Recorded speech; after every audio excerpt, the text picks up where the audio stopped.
Welcome to the Ideas Forum on the results of the Global Competitiveness Index at the Arthur Lockjack Graduate School of Business. The forum was held at the Business School's Yara Auditorium on September 9th. The 2010 report provides imperative insight into the 12 pillars that govern the development and competitiveness of surveyed economies.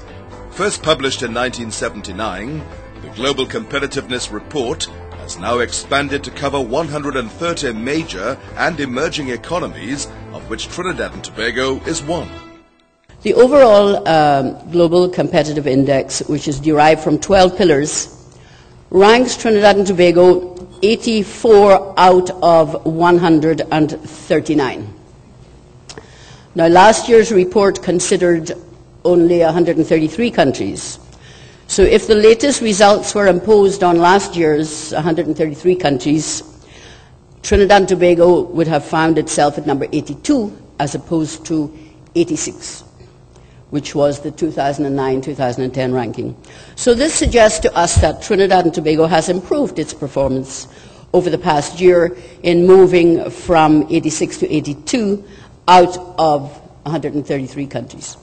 In the latest Global Competitive Index, Trinidad has found itself behind Barbados, which comes in at number 43, behind Panama at 53, Sri Lanka at 62, and Rwanda at number 80, with Switzerland, of course, at the top of the list, followed by Sweden, Singapore, and the US. So it is instructive to note that our neighbours Venezuela is at number 122, Jamaica is at 95, Guyana is at number 110, and another oil giant, Nigeria, is at 127.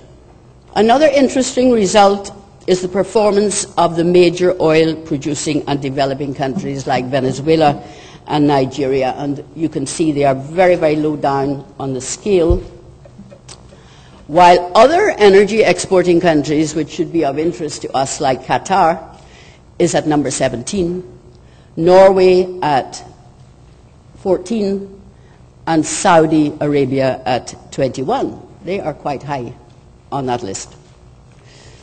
So the difference between Norway, Qatar, Saudi Arabia versus Venezuela and Nigeria is that the latter set are really one-horse plantation economies as compared with, say, Norway, that has both a thriving energy sector and a thriving non-energy sector. Qatar and Saudi Arabia are also spending large sums of money in diversifying into knowledge-based, innovative economies. Trinidad and Tobago is considered by the Global Competitive Index to be in transition between efficiency-driven and innovation-driven. Also, according to the Competitive Index results of the 5th pillar, which is a very important pillar for us, higher education and training, Trinidad and Tobago ranks number 30 in quality of education system. It ranks 32 in quality of maths and science education, although it's number 104 in tertiary education enrollment rate. Now, it's generally recognized that knowledge-based and innovative economies depend on the quality of education in your country. Yet under the 12th pillar, Trinidad and Tobago's rank is number 138 out of 139 in capacity for innovation, which is virtually last. That's a very, very important factor to note. In spite of being high up on the education ranks of different levels, different criteria, when it comes to the 12th pillar, we are 138 out of 139 for innovation. Also, the quality of its scientific institutions is rated at number 69. University-industry collaboration is ranked at number 68. So what do these figures actually tell us? What it tells me is that our educated and trained people do not participate in innovative entrepreneurship. Also, there is some relationship between university and industry, but little of this results in the creation of innovative entrepreneurs or innovative companies. Now, I have a particular problem with respect to the foreign direct investment and technology transfer. Indeed, the offshore sector is foreign direct investment driven, but we have very little technology transfer. So experience in that sector has shown that this kind of knowledge transfer does not create know-how or know-what locally that will drive innovative entrepreneurship. So in general then, the Global Competitive Index survey identifies the Trinidad economy as foreign investment plantation with little innovative competitive activity that depends on local knowledge. Given the impending depletion of our petroleum resource and very little else to attract foreign investment onshore, the economy has to be restructured to integrate knowledge and to integrate knowledge-creating systems.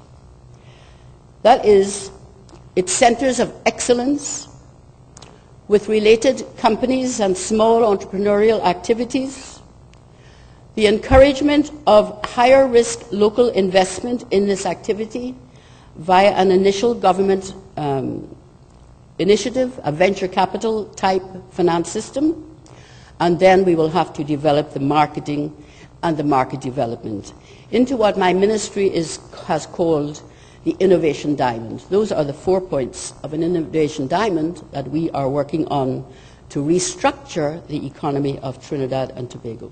One of the most important things that I think we have to do, yes, we have to take a look at the rankings. Where are we situated in this universe of 139 countries?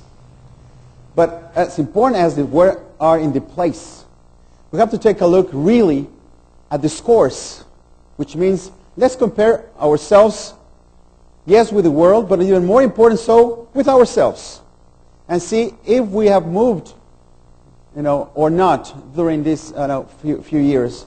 And I'm afraid to say that in the last few years, even though we moved from score to score, from rank to rank, from place to place, at the end of the day, honestly, I don't think, and academically speaking, that rankings do matter, but what do matter most is actually the actual scores. And I'm not very glad to report that the scores, the overall score, haven't changed much. Basically, those are the 12 pillars, which are basically organized in factor-driven, efficiency-driven, and innovation-driven. The basic requirements: institutions, infrastructure, macroeconomic environment, health, and primary education. No, that's the first set. The second set, basically, it's about the quality of higher education and training, global market, goods market efficiency, labor market efficiency, financial market development. Previous year it was called sophistication here.